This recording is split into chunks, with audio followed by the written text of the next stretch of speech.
¿Pueden compartirla, por favor? Mil disculpas por interrumpirte. Eso. La anterior. La misma, ¿no? La anterior era. La anterior, por favor. Esa. Esa es la última antes. Esperemos un momento para que la puedan copiar si la estaban copiando. Bueno, saben que este material José nos lo regala, así que lo vamos a compartir. Eso es para distribuir y para estudiarlo. Simplemente ustedes revisen ahí lo que les faltaba, porque luego por la noche Padre Lauren nos va a distribuir a todos, ¿sí? Listo, vamos a continuar. Hasta ahora tenemos ¿hasta qué hora? Un poquito antes de la una vamos a terminar. Sí, 10 para la 1. Josecito, recuerda decirle a la doctorita María del Socorro ¿Cuál era? Dime. ¿Por qué las tripitas están diciendo si las muelas son difuntas o algo así es, no? Ah, eso es solamente un dicho para decir que uno tiene que comer, que no solo de pan vive el hombre, sino también de café. Antes de continuar con la siguiente, me habían pedido que en un ratito brevemente les cuente algo de Estela. Mejor lo hago ahora para al final no olvidarme, ¿no? Como ya lo ha dicho Lali, mi inglés es mejor que el de ella. El sexto mandamiento. No cometerás adulterio. Quizás este sea uno de los que más ansiedad nos provoca a muchos de nosotros, ¿no? Por todo lo que esto ha implicado, sobre todo en la catequesis de moral sexual que hemos tenido en la iglesia. Algunos lo relacionan este mandamiento casi que como sinónimo de castidad. Y obviamente pues y pensamientos impuros y estas cuestiones. ¿Qué podemos decir con respecto a este mandamiento? No se olviden lo que habíamos dicho cuando empezábamos el curso, ¿no? Nos movemos desde una premisa que la vuelvo a recordar, ¿no? Estos esclavos habían de alguna manera mamado de una sociedad egipcia que era bastante opresora, injusta, donde todo el poder se concentraba en un hombre que se sentía dueño de la vida y de la muerte. Y mucha de esta gente pues había crecido de esa manera. Y estos mandamientos intentan de alguna manera orientar a que estas personas cambien el chip. O sea, crear una nueva sociedad, una nueva comunidad o crear una nueva iglesia implica cambiar muchas cosas que se han convertido en unos hábitos y malos hábitos en nuestra vida. Por eso, aunque lo vemos en el pasado tratando de interpretarlo en el texto bíblico, en el Antiguo Testamento, pueden ustedes ver que hoy vivimos la misma realidad, ¿no? Hoy nos podemos hacer las mismas preguntas.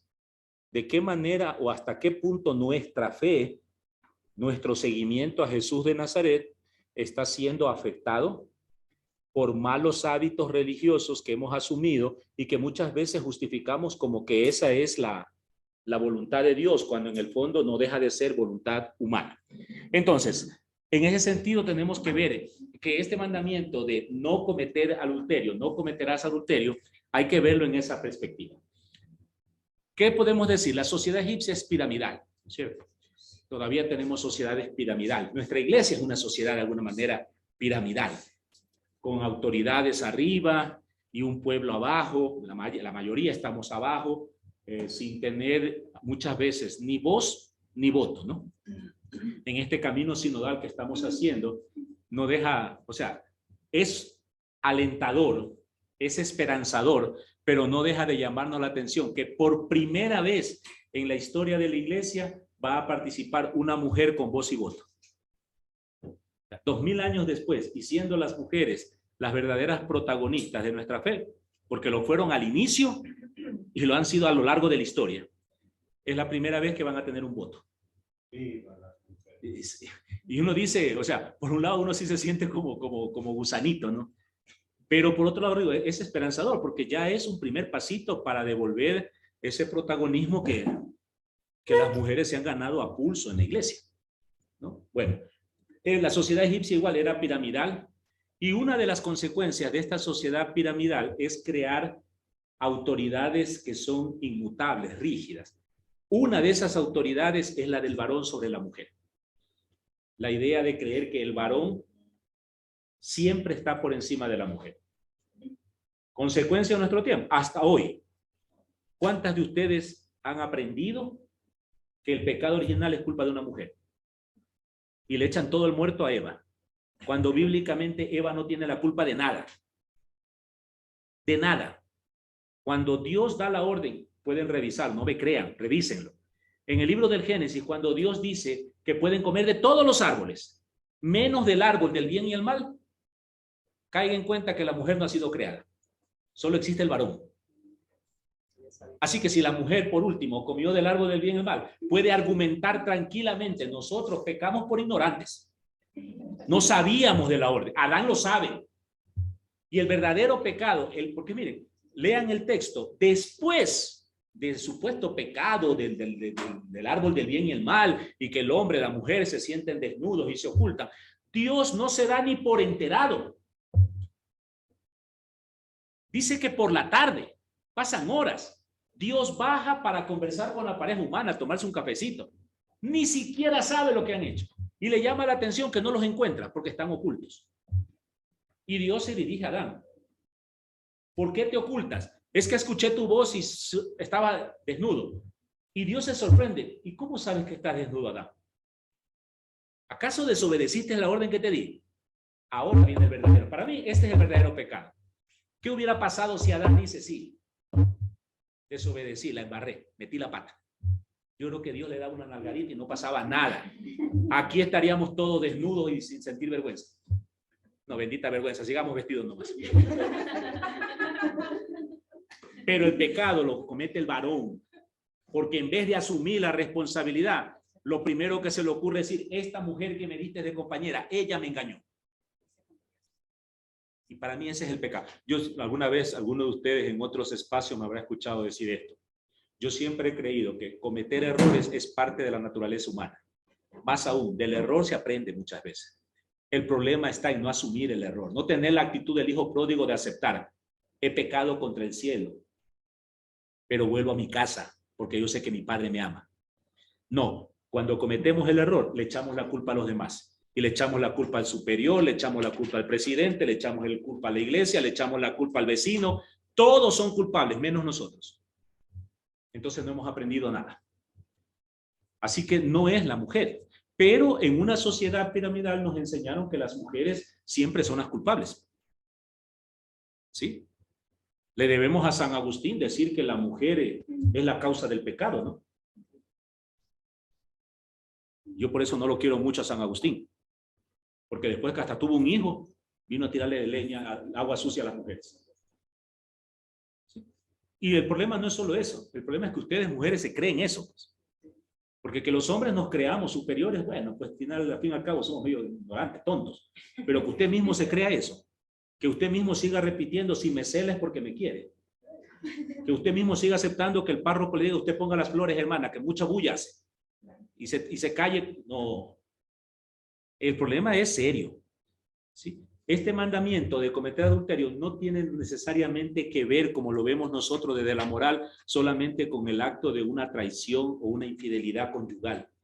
Tiene que ver sobre todo con el mirar a las mujeres como un objeto que en esa cultura era muy normal, muy común, de que esa mujer podía ser usada, utilizada y desechada. Porque lo podían hacer. El hombre podía repudiar a una mujer hasta porque se le pasaba un poquito la sal a la sopa. Sí. La mujer era un objeto que, incluso hay una ley, no sé si han escuchado hablar de la ley del levirato. ¿La escucharon o no alguna vez hablar ustedes? No, las presentes no, los que están allá tampoco. La ley del levirato, por eso aparece en el libro de Ruth, por ejemplo. ¿Qué era la ley del levirato? Cuando una mujer, un hombre moría dejando a su mujer, pues un hermano tenía que hacerse cargo de ella. Si no tenía hijos, tenía que embarazarla para que el primer hijo sea del difunto. ¿Cierto? Y si ya tenía hijos, pues igual tenía que hacerse cargo de ella. Lo cual era bonito cuando de pronto la viuda era como Michelle, pues, ¿no? Se mataban los hermanos por llevárselas. Pero donde la viuda sea como mi abuela, se peleaba por no llevársela, pues. Entonces la mujer era un objeto que la podían coger y si nadie la quería, la repudiaban, la acusaban de algo y la terminaban matando. Incluso existía una prueba que se llamaba la prueba de las aguas amargas. Tampoco creo que la hayan escuchado.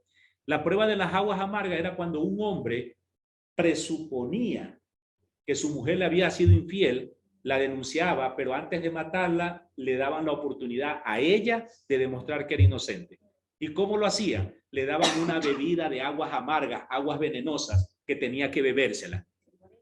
Si no se moría, es que era inocente.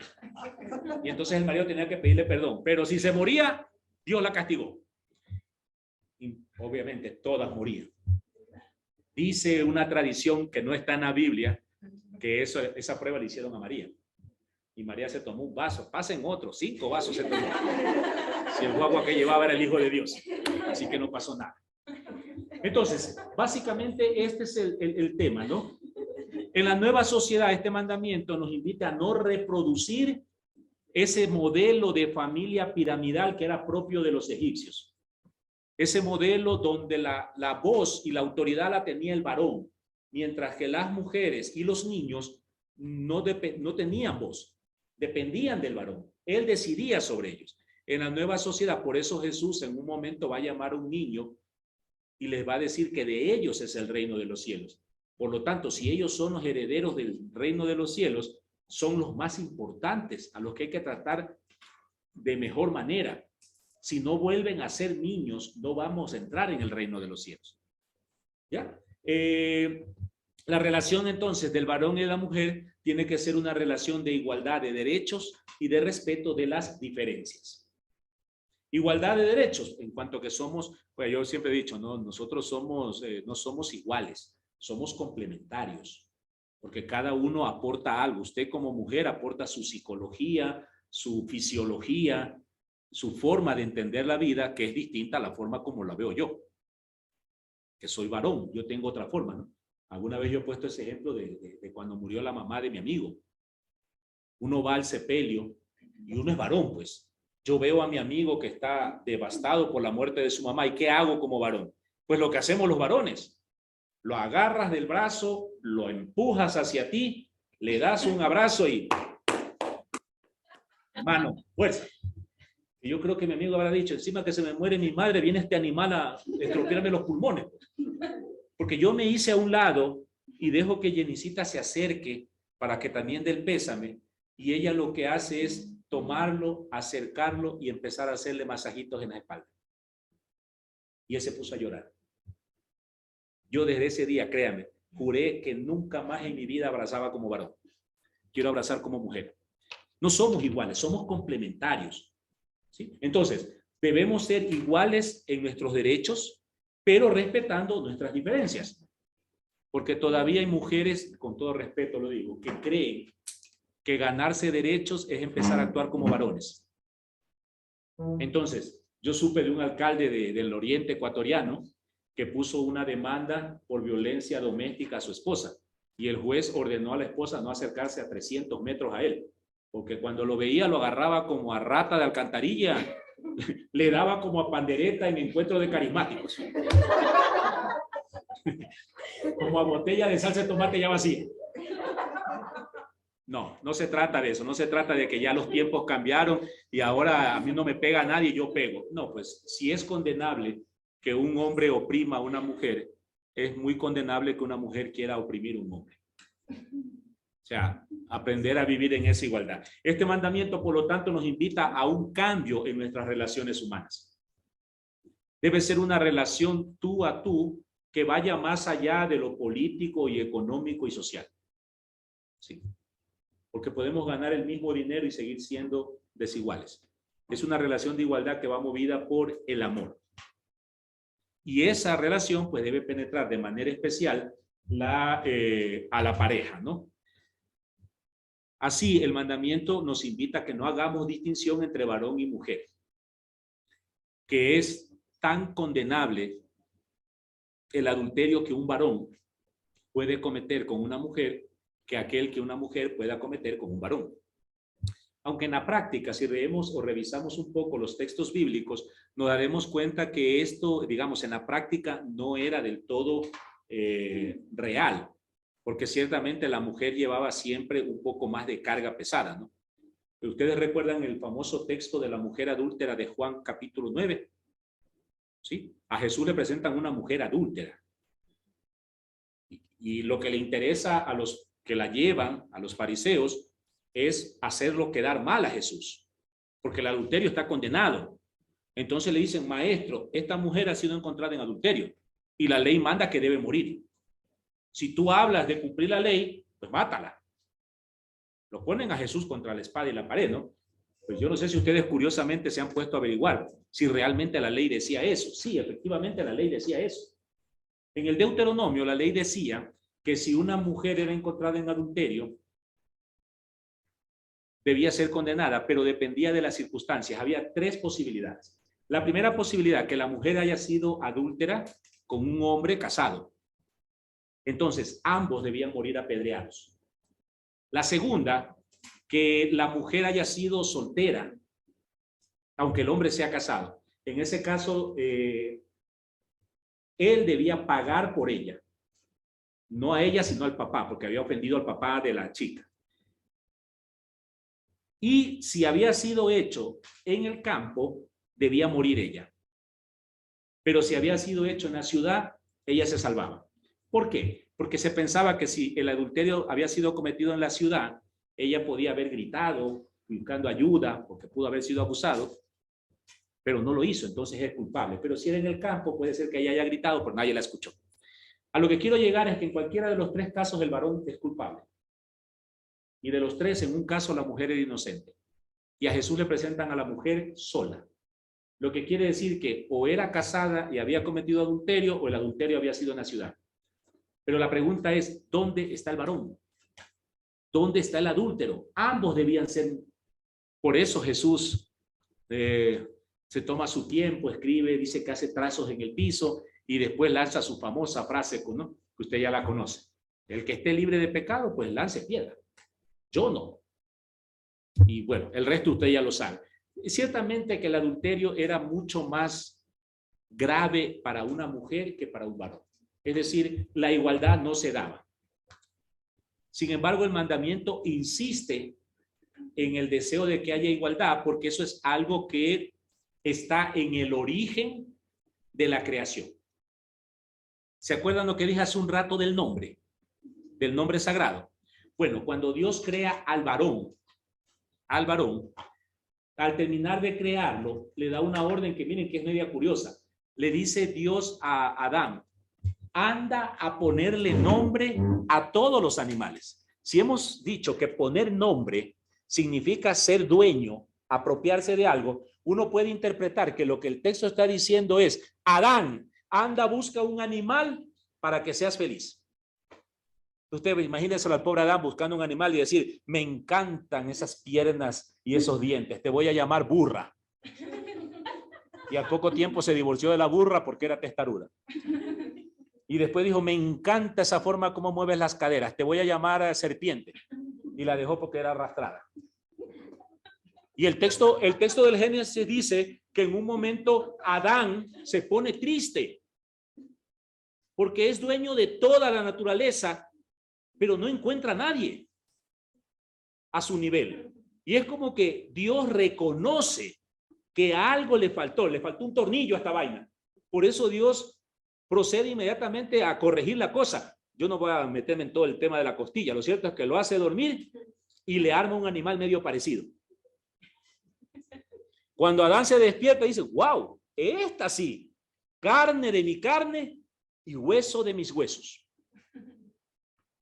Y entonces el hombre dejará a su padre y a su madre, se unirá a su mujer y juntos serán una sola carne. Por lo tanto, el proyecto de Dios no se puede realizar si no es en pareja. Y veo algunas religiosas que me miran ahora y dicen, nosotros nos jodimos toditas. ¿Ahora qué hacemos? Padre, ¿qué hacemos? Cuando yo hablo, y esto vale la pena aclararlo porque ya algunos están apagando en Zoom, me voy. Cuando hablamos de pareja, no estamos hablando necesariamente de una pareja conyugal o de una pareja de tipo sexual.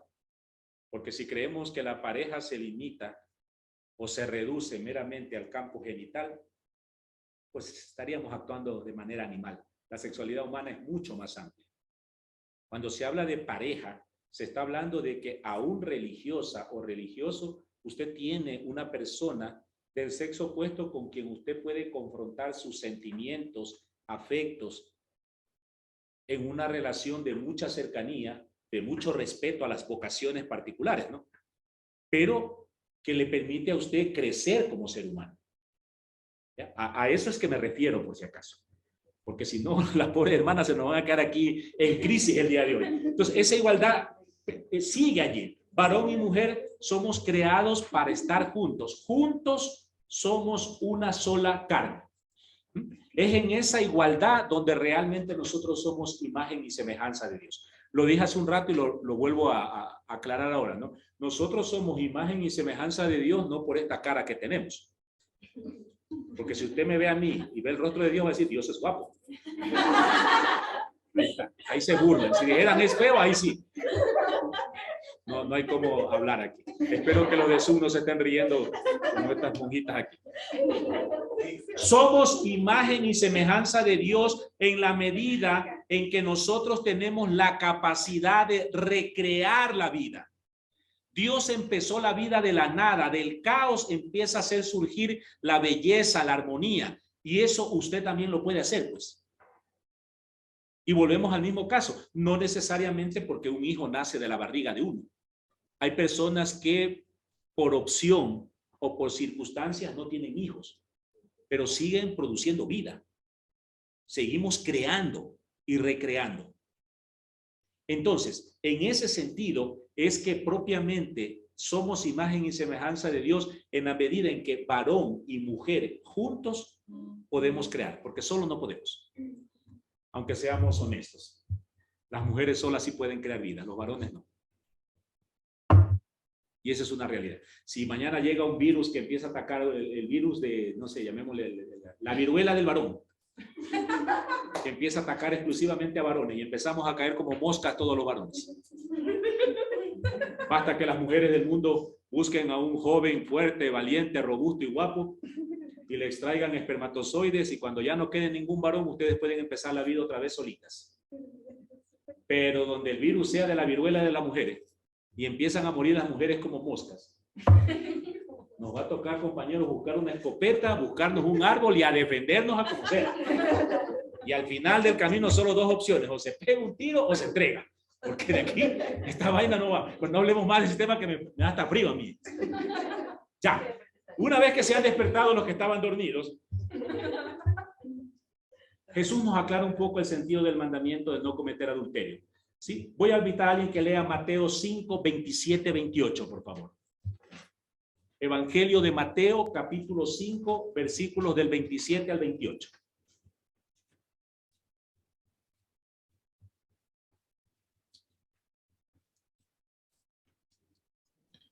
¿Alguien en Zoom o alguien aquí presente? Misioneras Lauritas, a ver, hagámosles participar a ellas, por favor.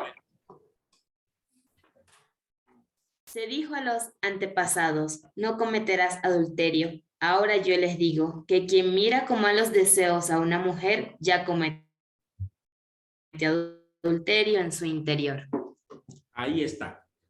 Yo les digo que quien mira con deseos a una mujer o a un hombre ya cometió adulterio. ¿En qué sentido? En el sentido que estamos cosificando a la otra persona.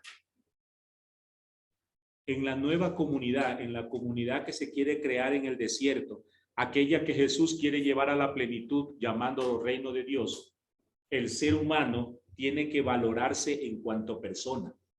¿Sí? Por eso decíamos al inicio, este mandamiento no lo podemos reducir exclusivamente a la castidad, como ese esfuerzo que a veces hacemos por tratar de respetar nuestro propio cuerpo, sino que va más allá y es respetar al otro, y respetar al otro en cuanto persona. Por eso la sensibilidad nos invita a respetar a la otra persona. El hecho de tener una bonita cara, un bonito cuerpo, no nos da derecho a nosotros a faltar el respeto. El derecho de que la otra persona se vista como desea no nos da derecho a nosotros a decir culpa de esta persona es el que le falten el respeto por la forma como se viste. Porque eso significa que no estamos respetando al otro. ¿De acuerdo? Vamos al séptimo mandamiento. No robarás. Éxodo capítulo 20, versículo 15. Este mandamiento, igual que el no matarás, pareciera que tiene una contradicción en la Biblia. Porque encontramos algunos textos donde parece que el robo está como institucionalizado, ¿no?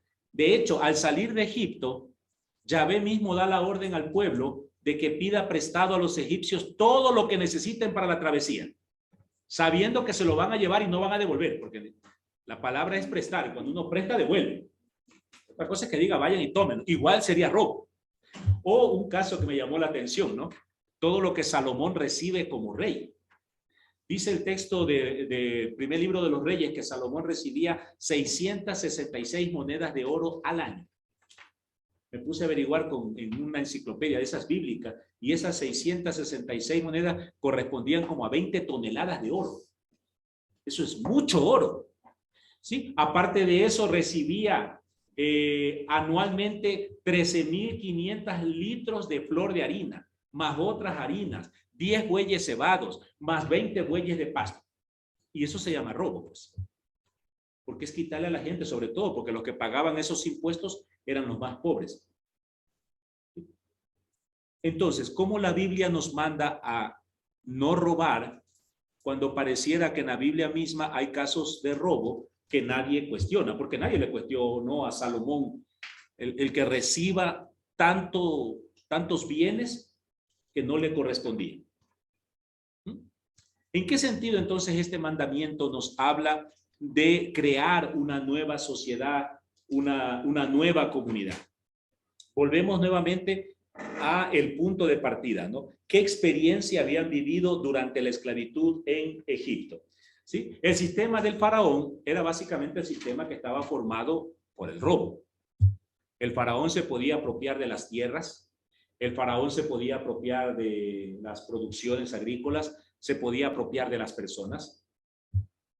Y algo de eso fue reproducido en los reyes de Israel. Hay reyes de Israel que también robaron, como el caso de Salomón. David se le robó la mujer a Urías, a Betsabé, ¿no? Y un caso muy fuerte que ustedes lo recordarán, ¿no? El caso de, ¿cómo se llama? Acázar. El de la viña de Nabot. O Ahab.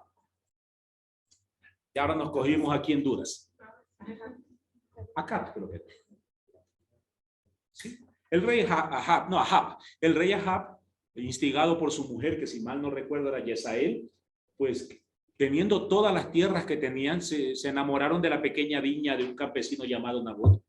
E instigado por su esposa, el rey va y lo mata por quedarse con la viña. Ese sistema se reproducía y ese sistema se sigue reproduciendo hoy.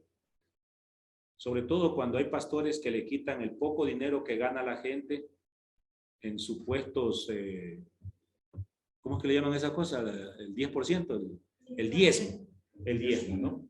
Que yo quiero aclarar, no me voy a cansar de aclarar porque si no me siento culpable. El diezmo no es el 10% de lo que una persona gana. Si a usted le están pidiendo el 10% de lo que usted gana, eso se llama robo. Le están robando. El diezmo propiamente sería, si usted gana $1,000, $1,000, lo que sea, saque todo lo que son los gastos de supervivencia. Usted gasta $200 en arriendo de su casa, se gasta $300 en alimentos, se gasta $100 en medicina, se gasta $100 en educación. Al final del mes usted se gastó $900 para mantener su familia. ¿Cuánto le quedó para su gasto personal, para sus placeres, para sus gustos? $100. Sobre eso es que hay que dar el diezmo, que sería el 10% para ayudar. Pero si a usted le dicen que no, que el diezmo es el 10% de los 1,000, no es lo mismo dar 10 que dar 100, pues. Por eso cuando yo me encuentro con un pastor que dice que Dios bendice, yo, ¿cómo no te va a bendecir si tienes un montón de esclavos trabajando para que te mantengan a ti? Me perdonan, voy a decir una locura que me encanta decirla. Gracias a Dios en la Iglesia Católica no tenemos diezmos. Es más, las limonas que damos son lamentables. Porque yo un día le decía a un párroco, deberías abrir un bazar aquí en la parroquia. ¿Qué cantidad de botones que ponen en vez de limón? Botones. Yo me he encontrado parroquias donde dan monedas de vaya usted a saber de qué país. Y si por ahí le dan un billete falso, métalo a la parroquia. Hay parroquias que ni pueden sobrevivir porque no tienen plata. Porque las limonas no alcanzan. Gracias a Dios. Porque eso del diezmo es un robo. Es decir, ese sistema del faraón se reprodujo en los reyes y se puede reproducir hasta hoy. Y esa explotación es la que hay que condenar. Exacto. ¿Ya? Contra esas explotaciones, contra esa acumulación, la Biblia reacciona con este mandamiento y otras leyes para prevenir, ¿no? Una de esas leyes, por ejemplo, es el año jubilar. ¿Sí? Solía ocurrir que con el paso del tiempo no faltaba el que se iba apropiando de pequeñas porciones de terreno, de gente que no podía cultivar, que por una necesidad tenía que vender su terreno, y otros iban comprando hasta hacer latifundios, o sea, grandes extensiones de terreno. Pues había una ley que decía que cada 7 años había que dejar descansar la tierra. Y cada 7 descansos de tierra, o sea, 7 por 7, 49. Llegado el siguiente año, el año 50 era año de jubileo y había que devolver la tierra. Yo sueño que algún día hagamos eso. Yo tengo 2 sueños que siempre he tenido y que no se han podido cumplir. El primero es que cada 50 años todos volvamos a cero. Que el que armó 5 casas devuelva 4 que no son suyas. Y la otra, es que a mí me deben dar el premio Nobel a la economía, pero yo no sé por qué no me toman en cuenta. En serio. Yo he venido sugiriendo hace rato, ¿por qué no le ponemos al dinero fecha de caducidad como se pone a los alimentos? Si usted ve en su casa que tiene una sardina que dice que caduca en un mes, ¿qué hace usted? Se la come rápido, si no, no sirve. Lo mismo debería hacer con el dinero. Caduca en el 2023. O invierte ese dinero, regálelo, haga algo, porque al siguiente año no sirve. El problema es la acumulación. O sea, no robarás tranquilamente pudiera decir no acumularás. Serían sinónimos. Anóteselo. No acumular. El problema del robo es la acumulación. El problema es cuando usted ve a una persona millonaria que hace todo tipo de triquiñuelas por no pagar impuestos, por evadir impuestos. Aquí hay personas en este país que tienen $1.000 millones. No dice, por el amor de Dios, ¿qué haces con $1.000 millones? Si te quedan 10 años de vida. Y siguen acumulando. Y se sigue comprando cosas. La propuesta de Jesús es la alternativa a eso. ¿Cuál es el antídoto para Jesús al no robarás? Compártelo. Compártelo con la comunidad. Una sociedad sin acumulación, una sociedad que confía en Dios, ¿no? El famoso carisma de las hermanas de la providencia. Aprender a confiar en la providencia de Dios. Jesús mirando el cielo dirá, miren los pajaritos, miren las flores, ni siembran, ni cosechan. Y también cuidaditas. ¿Qué no va a hacer Dios con ustedes? Pero aprendan a confiar en Dios. El pecado del ser humano es acumular. ¿Se recuerdan el caso del maná del desierto? Que es una prueba. ¿Sí? ¿Tienen hambre? ¿Qué les manda Dios? Maná. Pero no faltaba el egoísta, el ambicioso, el mezquina que sacaba una funda y guardaba maná para mañana. Y el texto dice que al día siguiente el maná ya estaba dañado. Obviamente es una figura para decir, no basta acumular, a cada día le basta su afán. Es algo que uno pudiera aprender de la vida religiosa, ¿no? Hermanas pobres, o pobres hermanas, yo no sé. Hermanas pobres. San Francisco de Asís nos daba la clave de la felicidad. Debe ser de las frases más profundas que San Francisco de Asís decía, ¿quieres ser feliz? Desea poco. Y lo poco que deseas, desea lo poco. Y esa es la clave para ser feliz. El problema del ser humano es que quiere tener más y más y más y más, sin darse cuenta que mientras más tiene, más infeliz es. Dice la canción, todos queremos más. O como diría Facundo Cabral, el conquistador por cuidar su conquista se vuelve esclavo de lo que conquistó. Es decir, que jodiendo se jodió. El que tenga oídos para oír, que entienda, ¿sí? Vamos al 8º mandamiento. No darás falso testimonio contra tu prójimo. El faraón, lo hemos dicho ya varias veces, siempre se creía el hijo de Dios y en nombre o en su calidad de hijo de Dios se sentía en la libertad de explotar a su pueblo y a los que no eran también parte de su pueblo. En nombre de su Dios podía mentir, engañar, adulterar, hacer lo que quería. Podía darse el lujo incluso de comprar jueces para que en los tribunales se decida a favor de él. Y nadie pues defendía esos derechos, ¿no? En el tiempo de los reyes de Israel también se dio algo parecido, ¿no? Ya hemos dicho el caso de David, el caso de Salomón, el caso de Roboán. Pero en medio del pueblo en esa época surgieron los profetas. Los profetas como la conciencia de Dios en medio del pueblo para llamar la atención a ese respecto. Por eso ustedes ahí ven algunos textos bíblicos de profetas que cuestionaban la no defensa, ¿no? Quizás el texto de Isaías capítulo 1 sea para mí, de entre los textos más fuertes que yo he leído está ese, ¿no? Podemos hacer un resumen aquí brevemente, ¿no? Empieza, es la segunda requisitoria. Isaías empieza diciendo, escuchen reyes de Sodoma y de Gomorra lo que Yahvé tiene que decirles. ¿Quién les ha pedido que vengan a mi templo a rezar? ¿Quién les ha pedido que presenten sus lunas nuevas y holocaustos? Cada vez que estiran las manos para rezar, miro a otro lado. No soporto el olor de su incienso. Sus sacrificios me causan asco. Pues duro, ¿no? Y después viene el profeta y dice, Yahvé dice, o palabra de Yahvé, yo solo quiero que cuiden al huérfano, protejan a la viuda. Cuando lo hagan, ahí sí vengan a mi templo y hablemos, que les prometo que aunque sus pecados sean rojos, yo los volveré blancos como la nieve. Porque eso, y bueno, ya hace un rato lo dije también, eso Jesús lo va a resumir con esa frase tan profunda, ¿no? ¿Cuándo van a entender misericordia con los pobres es lo que yo quiero? No sacrificios. Los sacrificios son momentos segundos. ¿Sí? La Eucaristía debería ser la conclusión de una semana de servicio a los demás, en la que el domingo me presento y me presento para ofrendar a Dios el amor que le he dado a los demás. Saben que hay un solo texto que nunca lo leemos en ninguno de los 3 ciclos litúrgicos. Es curioso, hay un texto, les voy a dar una pista, es de Santiago. No se lo lee en ninguno de los 3 ciclos litúrgicos. Es más, nunca lo leemos en ninguna misa. Y tiene que ser así, porque ¿quién se aguantaría? Imagínense usted un banquero yendo a la Eucaristía y escuchar como segunda lectura a Santiago decir, ahora les toca a ustedes, ricos desgraciados, su dinero se les va a volver podredumbre, porque se lo robaron a los pobres. Yo me imagino un pobre diciendo, cuando digan palabra de Dios, que diga, te alabamos, Señor. A lo mejor se sale de la iglesia. Léanlo por si acaso, está en Santiago capítulo 5. Santiago 5.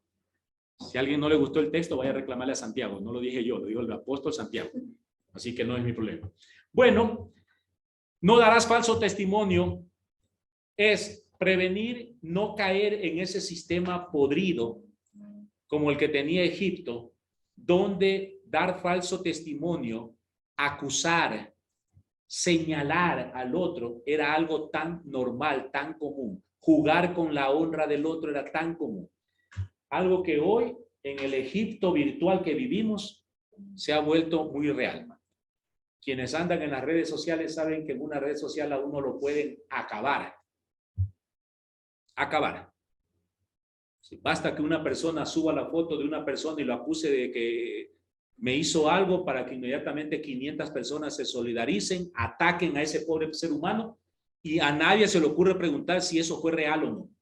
Ahí se han destruido vidas. Ahí se han destruido honras.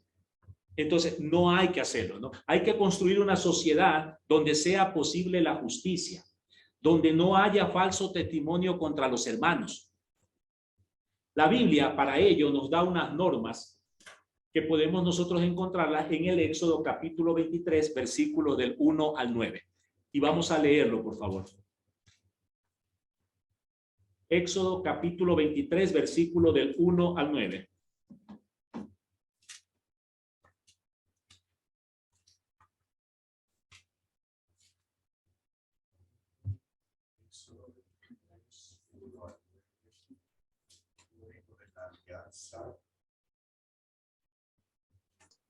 Les tocarían las hermanas de la sala, pero si prefieren Ni te ya hagas está cómplice Elaina. del malvado para ser testigo en favor de una injusticia. No sigas a la mayoría en su maldad. Cuando hagas declaraciones en un caso legal, no te dejes llevar por la mayoría, inclinándote por lo que no es justo, pero tampoco favorezcas indebidamente las demandas del pobre. Si encuentras el buey o el asno de tu enemigo que tu enemigo había perdido, devuélveselo. No dejes de ayudar a aquel que te odia. Si ves que su asno cae bajo el peso de la carga, ayúdale a quitar la carga de encima. No le desconozcas al pobre sus derechos en un asunto legal. Apártate de las acusaciones falsas y no condenes a muerte al hombre inocente y sin culpa, porque yo no declararé inocente al culpable. No aceptes soborno, porque el soborno devuelve ciegos a los hombres y hace que los inocentes pierdan el caso. No oprimas al extranjero, pues ustedes fueron extranjeros en Egipto y ya saben lo que es vivir en otro país. Hasta ahí. Muchas gracias. ¿Sí? Ahí están las normas, ¿no? Aprender a respetar al otro, al distinto, al que actúa, al que piensa de forma diferente a nosotros, ¿no? Jesús incluso nos va a dar como una orientación en Mateo, en el capítulo 18, cuando habla del sermón de la comunidad. Jesús incluso dice, no, si tu hermano comete un error, llámalo aparte, en secreto corrígelo. Si después de haberlo corregido tu hermano persiste en su comportamiento, pues llama a un testigo, pero sigue manteniendo el respeto a la persona. Si aún así terco continúa en su actitud, preséntalo a la comunidad. Y si ya no le hace caso a la comunidad, Jesús dice, déjalo tranquilo, porque no es tarea nuestra condenar a la gente. ¿Sí? Valga la pena aquí hacer una aclaración que a mí me gusta hacerle mucho a mis estudiantes, porque a veces confundimos, ¿no? Usted sí tiene derecho a juzgar. Juzgar es un ejercicio de personas inteligentes. Las personas inteligentes juzgan en la medida en que disciernen. Yo puedo verlos ahora ustedes y discernir y decir, ella está atenta, él no está atento, él se durmió, él se levantó. Eso es discernir, juzgar. Lo que no tenemos derecho, lo que no es propio de la comunidad es condenar a la persona. Es decir, por su comportamiento, darle un trato que nosotros creemos que es lo que se merece. Finalmente, nosotros no tenemos esa potestad de poder decidir qué merece el otro. Algunos de los grandes santos de la iglesia primero fueron terribles, porque así funciona a veces la misericordia de Dios, ¿sí? Por otro lado, Jesús en el Evangelio de Mateo nos invita a que no demos falso testimonio y aprendamos a decir sí cuando es sí y no cuando es no. ¿Sí? Ante todo, entonces, no dar falso testimonio implica ser sinceros. ¿Sí? Sinceros, no groseros. Hay algunos de nosotros que tenemos esa bendita costumbre de creer que ser sincero es restregarle en la cara a la otra persona su comportamiento y al final es que yo soy así, me gusta decir las cosas de frente. Sí, está bien que las digas de frente, pero no seas grosero, pues. Que la otra persona merece respeto. O sea, si le va a decir tonto, pero dígaselo despacito. O sea, dígale, me parece que no eres inteligente. Bueno, en fin. Y terminemos con los dos últimos mandamientos, ¿no? José, Sí. Una palabrita solo para hacer referencia a este falso testimonio que hoy se ha vuelto tan normal en todo el mundo, en manos de las grandes corporaciones de comunicación que destruyen personas, que defienden intereses, dueños de los medios de comunicación al servicio de sus inversiones, de sus intereses económicos, que ponen y quitan gobiernos y que nos tienen sumidos pues en la injusticia, pobreza y marginación a grandes mayorías. Yo creo que también no, tenemos que tomar conciencia, como en repetidas ocasiones nos ha llamado la atención el Papa Francisco a los medios de comunicación para que transmitan noticias verdaderas y no falsas y al servicio de unos pocos. Tenemos que tener conciencia. Ya no vale decir, es que lo escuché en televisión, es que lo leí en el comercio. No, justamente, por haberlo escuchado en televisión, por haberlo leído en el Universo, eso ya es señal de estar un poco alerta. Ya sabemos esos medios a quién defienden, de quién son, de la banca, que han logrado poner en la presidencia a un representante de ellos. Entonces, todo ese conglomerado nos va a asumir en una sola opinión. Eso también es falso testimonio y acaban con personas de un día a otro y hasta entre ellos mismos. Si alguien les falla, como sucedió esta semana, ya lo condenan a las llamas del infierno. Ya verás lo que te va a pasar, se decían entre ellos, porque no hacen lo que uno de ellos dice.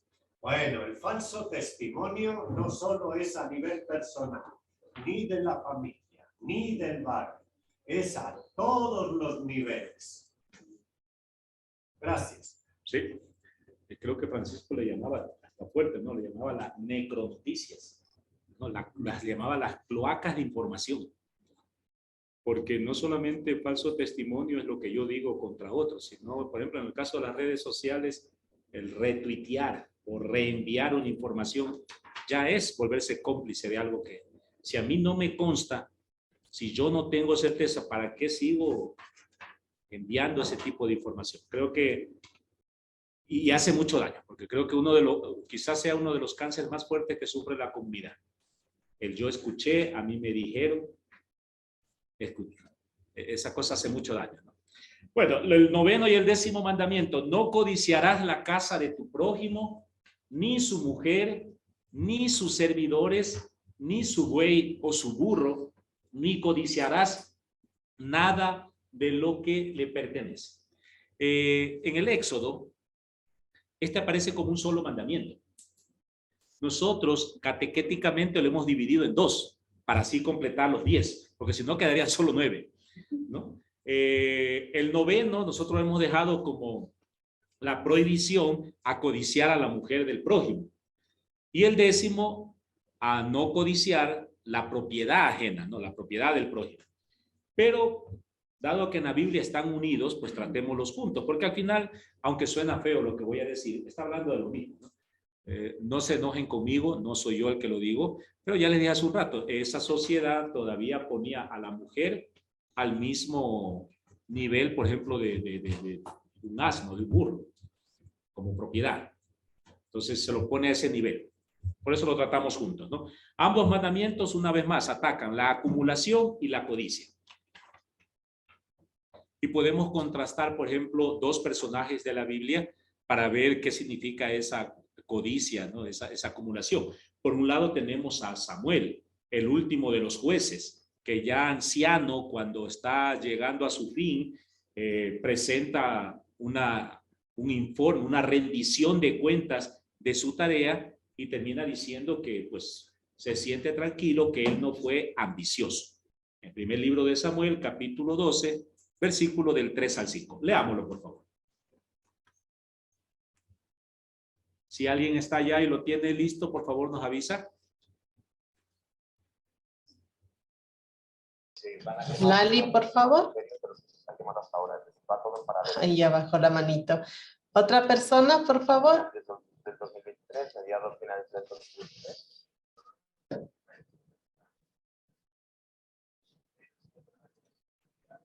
Voluntarios, por favor. Listo, Carlos Rodríguez nos ayuda, gracias.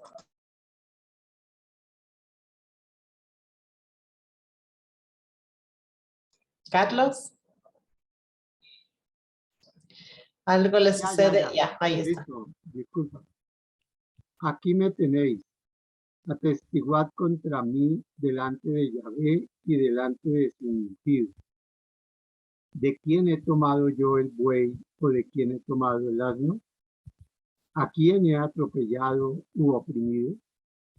¿Quién me ha sobornado para que cerrara los ojos? Yo os los restituiré. Respondieron, no nos has atropellado ni oprimido, y nada has recibido de nadie.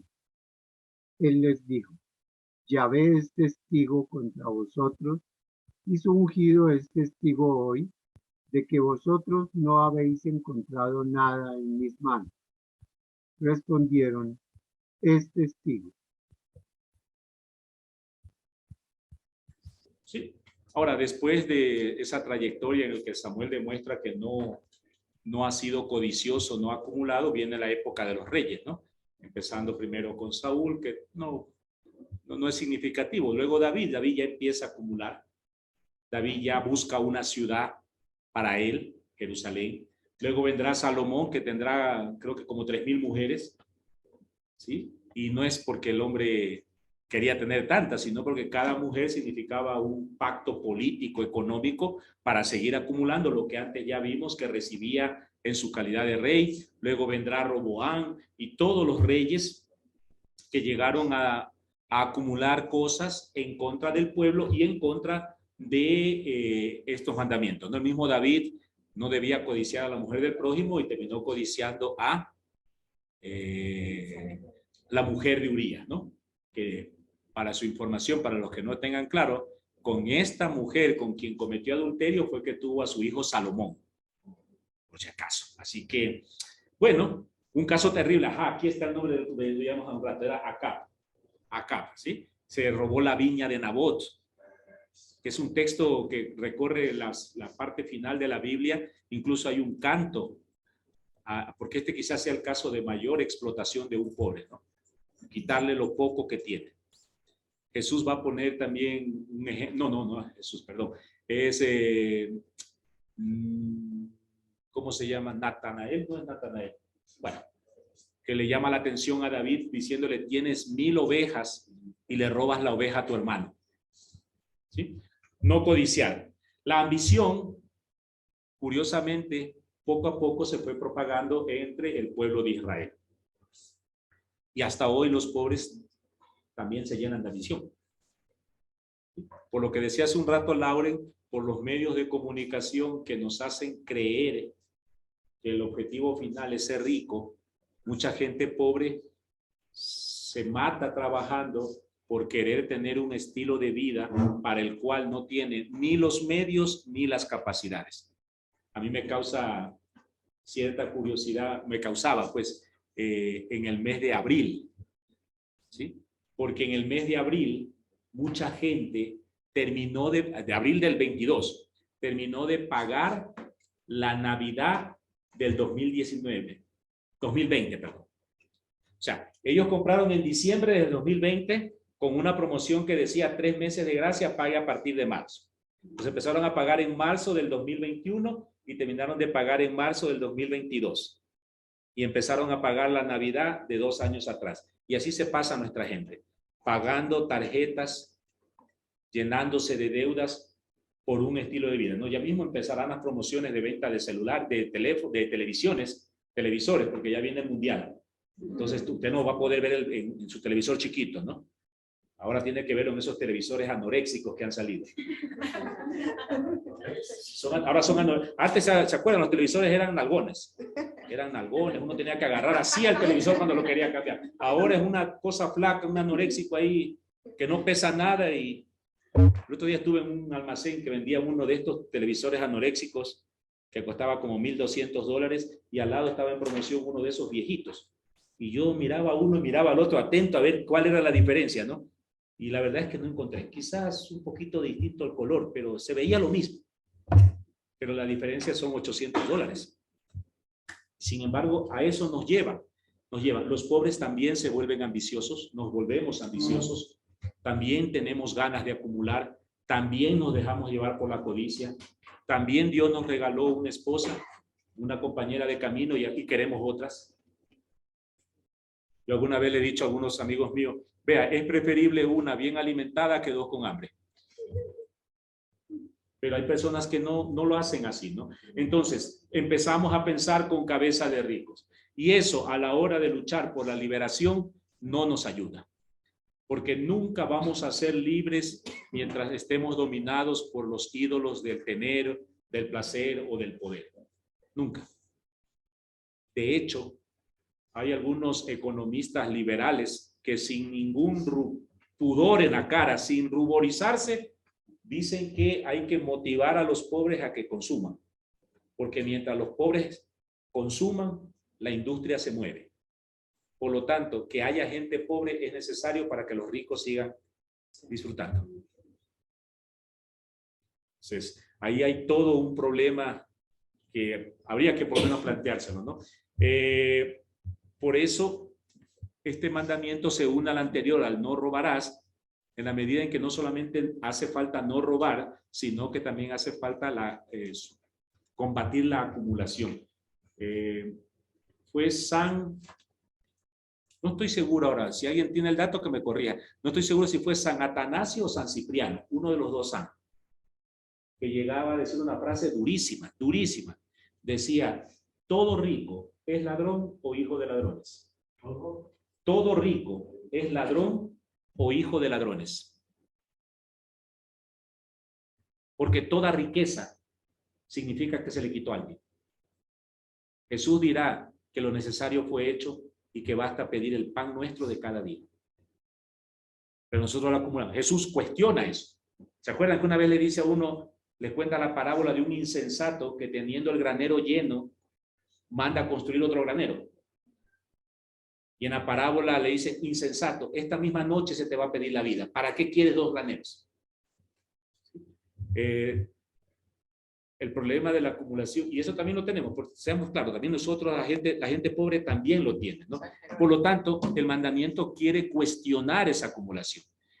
Ahora bien, el mandamiento no defiende la propiedad privada. Yo he escuchado, creo que algunos de ustedes también habrán escuchado, gente que argumenta este mandamiento e incluso el derecho humano promulgado para justificar la propiedad privada.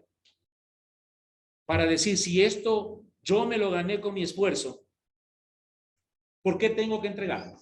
Algunos cuando hay campañas electorales para deslegitimar a un candidato, aquí en Ecuador, lo dijeron en Colombia, lo dijeron en Perú, lo dijeron en todos lados, ¿no? No vote por ese candidato porque nos van a hacer Venezuela.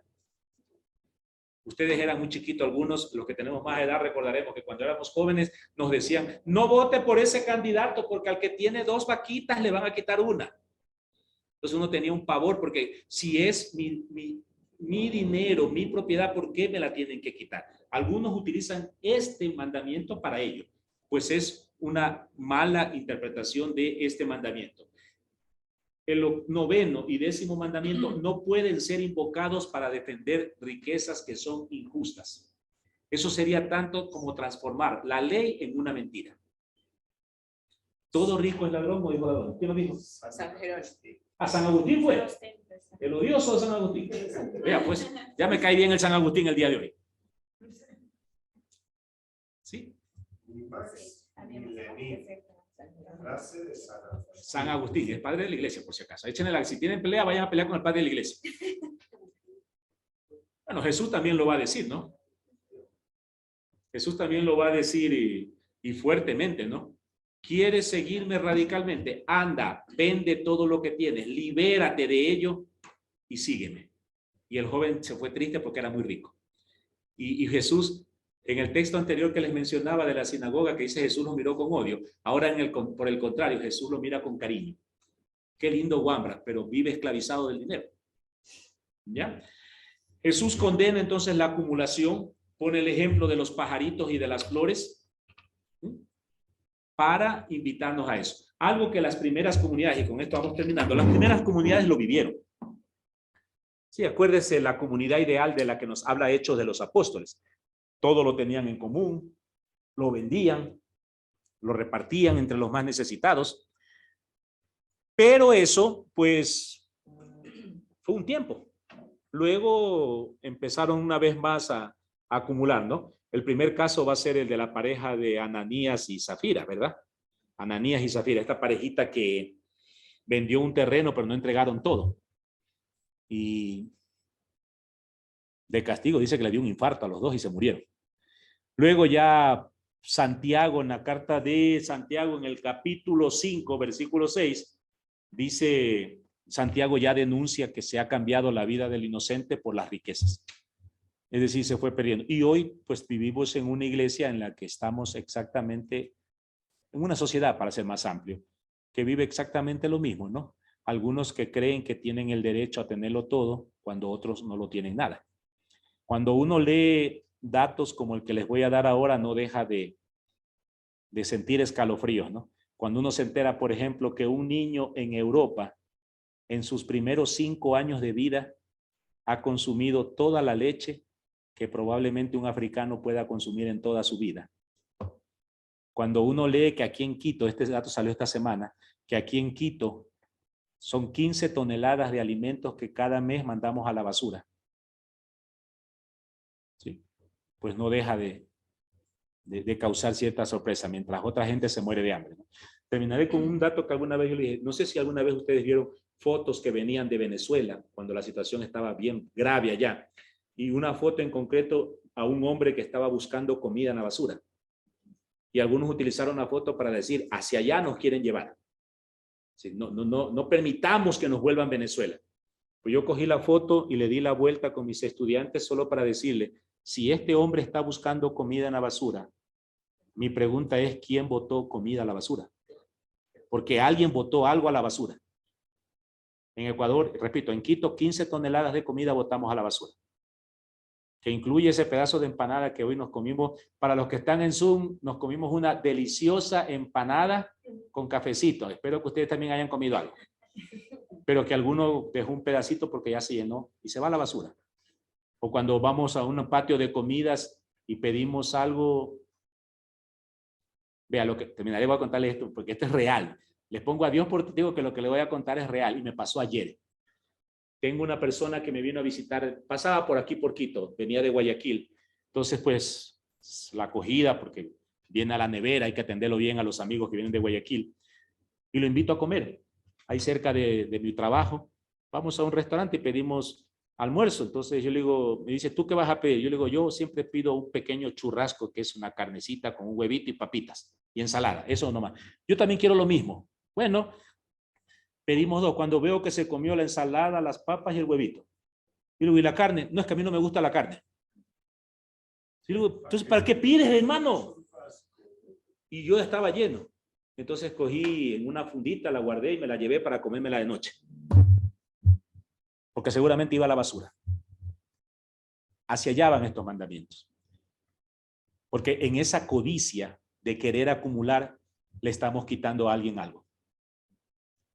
Si me buscas ahora sí, porque entonces este sí tiene que ser San Cipriano o San Atanasio. Yo tengo obsesión con esto. San Cipriano o San Atanasio. Uno de los dos dijo esta otra frase. Si al terminar de comer en tu mesa sobra un pan, es el pan que le has robado a un hambriento. Sí. Y si al terminar de vestirte en tu ropero sobra un abrigo, es el abrigo que le has robado al desnudo. Que quede para la tarde y pensarlo. En la tarde nos encontraremos a las 3, ¿verdad? A las 3 de la tarde para poder solventar preguntas. Ahora durante el almuerzo, conversen entre ustedes, dialoguen, miren qué parte